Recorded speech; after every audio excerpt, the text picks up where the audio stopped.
दोस्तों, आज हमारी कहानी है पत्नी की खुशी के लिए अंधा बना। दोस्तों, एक अमीर लड़का था। उसे एक गरीब किसान की लड़की से प्यार हो गया। लड़की सुंदर होने के साथ साथ काफी समझदार थी।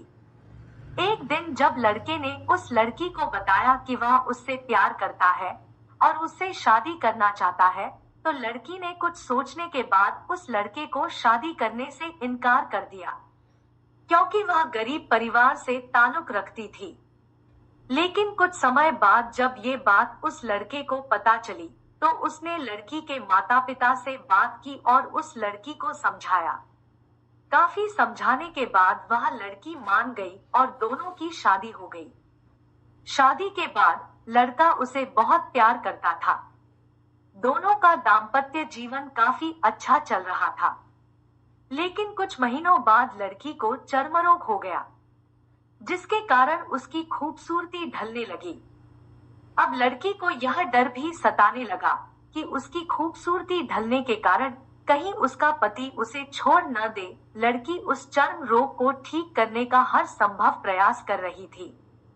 समय बीत रहा था और लड़की की खूबसूरती धीरे धीरे ढल रही थी। एक दिन वह लड़का एक काम से दूसरे शहर गया।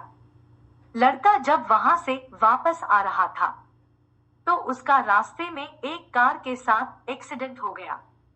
उस दुर्घटना के दौरान लड़के की आंखों की रोशनी चली गई। इस दुर्घटना के कुछ समय के बाद उनका जीवन फिर से सामान्य और सुखी बीतने लगा। वह लड़की चर्मरोग की वजह से दिन प्रतिदिन कमजोर और बदसूरत होती गई। लेकिन पति अंधा होने के कारण उनका दाम्पत्य जीवन ठीक चलता रहा और दिखाई न देने के कारण वह लड़का उससे पहले की तरह प्यार करता रहा। कुछ सालों बाद बीमारी के कारण उस लड़की की मृत्यु हो गई। पत्नी की मृत्यु होने के बाद वह लड़का अंदर से दुखी हो गया और वह शहर छोड़कर जाने वाला था। तभी उसके पड़ोसी ने उसे सांत्वना देते हुए कहा, अब आप तो अपनी पत्नी के बिना अकेले पड़ जाएंगे। वह आपका काफी ख्याल रखती थी। अब आपका जीवन अंधकार में कैसे व्यतीत होगा। तब उस लड़के ने अपने पड़ोसी की ओर देखा और गहरी सांस लेते हुए कहा, मैं कभी अंधा था ही नहीं, लेकिन मैं यह सोचकर अंधे होने का नाटक करता रहा कि कहीं मेरी पत्नी को उसकी बीमारी और बदसूरती के कारण यह ना लगे कि मैं उससे प्यार नहीं करता। इसीलिए मैं इतने सालों तक बिना कुछ कहे हुए अपनी पत्नी की खुशी के लिए अंधा बना रहा। यह बात सुनकर पड़ोसी की आंखों से आंसू छलक आए और वह लड़का वहां से उठकर चला गया। शिक्षा, अगर आप जीवन भर खुश रहना चाहते हैं, तो आप लोगों की कमियों की तरफ ही नहीं, उनकी खूबियों की तरफ भी गौर करिए।